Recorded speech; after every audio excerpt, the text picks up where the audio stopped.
When a mother sacrifices everything for her child, life she has never a expects way. repayment, just love. But what happens when her son, now a millionaire, mistakes her silence for satisfaction, and a $5,000 gift hides a truth that could shatter his heart? Stay till the end of this story, you won't see the twist coming. Don't forget to subscribe for more stories that will touch your soul and leave you thinking long after the last line. It was Mother's Day morning, and the sunlight crept softly into the small, neat kitchen of a modest suburban home where Mary Thompson, a 63-year-old retired schoolteacher, prepared her tea as she did every day. The aroma of chamomile mixed with the faint scent of her old rose garden outside. She looked at the single-framed photo on the counter, her son, Ethan, smiling in his graduation gown, years ago, before he became one of the youngest millionaires in the city through his real estate empire. She hadn't seen him much since then. Success had taken him far away, into a world of luxury cars, glittering penthouses, and business trips that seemed endless. Her heart still swelled with pride whenever she saw his name in magazines, even if her name had long disappeared from his daily life. But this Mother's Day felt different. Something in her chest felt heavy, like an unfinished sentence. Around 10 a.m., a sleek black Mercedes pulled up outside her small house, startling her. Ethan stepped out, tall, confident, his designer suit catching the morning light. His wife, Clara, beautiful, poised, and always slightly distant, walked behind him carrying a bouquet of white roses. "Happy Mother's Day, Mom," Ethan said, hugging her quickly, his cologne almost overwhelming her simple cotton dress. Mary smiled warmly. "You didn't have to come all the way, sweetheart." Clara smiled faintly. "It's a special day, Mrs. Thompson. We wouldn't miss it." They sat in the living room, where the clock ticked a little too loudly. Clara handed her a small envelope and said cheerfully, "This is from us. A little something for you." Inside was a crisp check, $5,000. Mary blinked, trying to hide her discomfort. "Oh, my," she murmured, that's a lot." Ethan leaned back on the couch, sipping his coffee. "Clara's been sending you that amount every month, right? She's amazing with finances." Mary froze slightly, her smile faltering for just a moment, but quickly recovered. "Yes, she's very generous." Ethan chuckled proudly. "Good. I'm glad you're comfortable. I always tell Clara you deserve the best for everything you've done for me." But the truth sat heavy in her chest like an anchor. Clara had never sent her anything. Not a cent. Mary lived off her small pension, growing vegetables in her backyard to save on groceries. She had learned to live quietly, never wanting to be a burden. She remembered the first check Ethan had sent after his marriage 5 years ago. She had sent it back, writing that she didn't need his money. A week later, the check stopped. She assumed he thought she wanted distance, and she never brought it up again. But now, to hear that Clara claimed to be sending her $5,000 every month for years, it twisted something deep inside her. She looked at Clara, whose expression was perfectly calm, sipping tea like nothing was wrong. Mary's heart squeezed. She couldn't ruin this day. "It's very kind of you both," she said softly, forcing a smile. Ethan grinned, satisfied. "You deserve it, Mom. I'll have my assistant set up a proper account for you soon." He didn't notice the flicker of guilt that passed over Clara's face. After lunch, when Ethan went outside to take a business call, Clara helped Mary clear the table. The air between them was thick with unspoken tension. Finally, Clara spoke quietly, her voice cold but quivering. "I know what you're thinking, but don't make things awkward.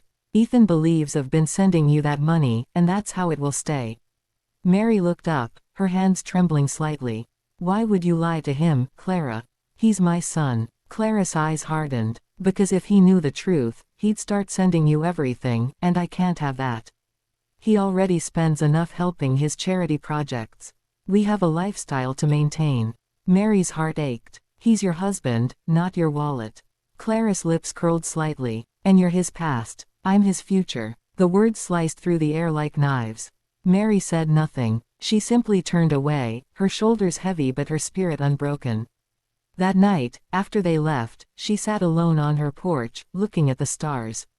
She whispered, "God, give me strength to stay quiet, for his happiness." But destiny had other plans.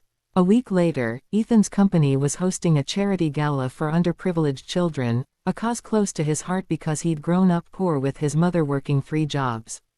Clara was in charge of planning, and Mary had been invited out of courtesy. She wore her best floral dress and simple pearl earrings. Ethan's late father had given them to her decades ago.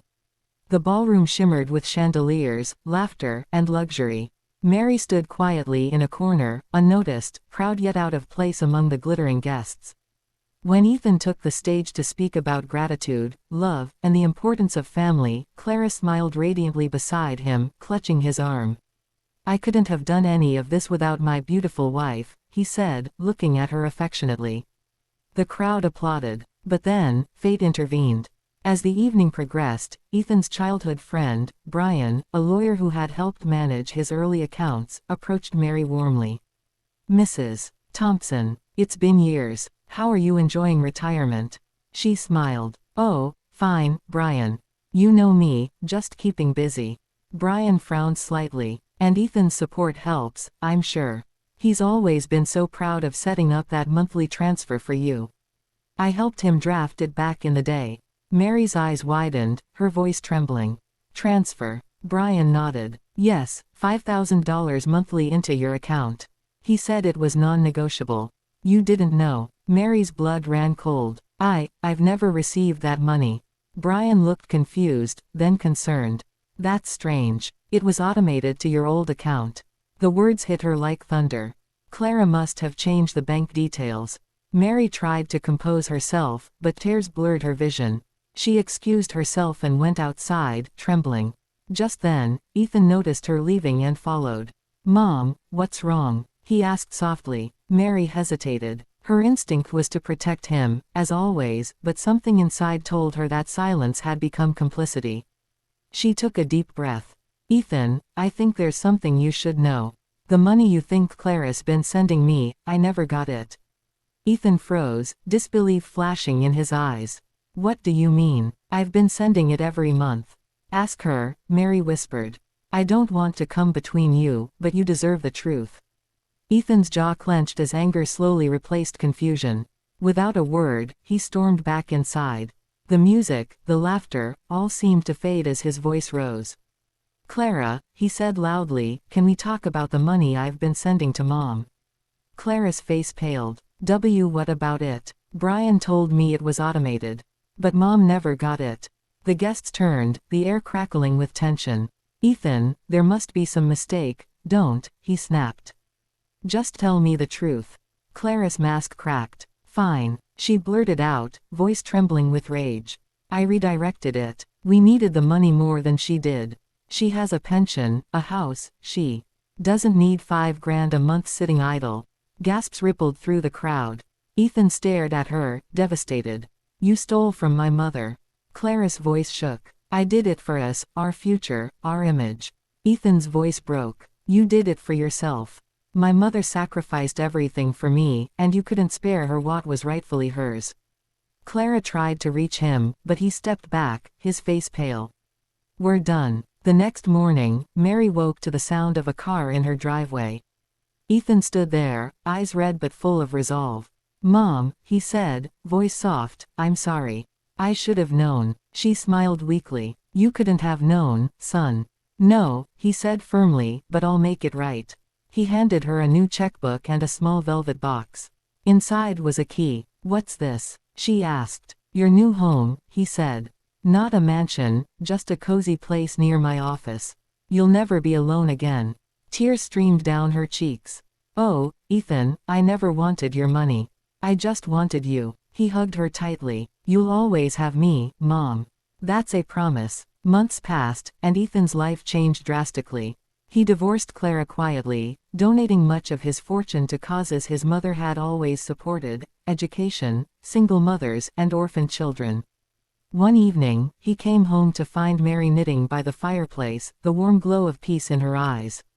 "You know," she said softly, "money can buy comfort, but love builds homes." Ethan smiled. "You taught me that." The years rolled on. Ethan's empire grew again, but this time, grounded in gratitude and humility. Every Mother's Day, he didn't bring checks or gifts. He brought time, precious, irreplaceable time. They'd cook, laugh, and watch old family videos together. And every year, Ethan would whisper, "Do you like the $5,000 Clara used to give you?" Mary would chuckle softly, replying, "I prefer the hugs my millionaire son gives me now." And somewhere deep in that little house, the echoes of sacrifice and love blended into something far richer than gold, a bond unbroken, timeless, and pure. Subscribe for more heart-touching family stories where love wins over greed, and truth always finds its way home.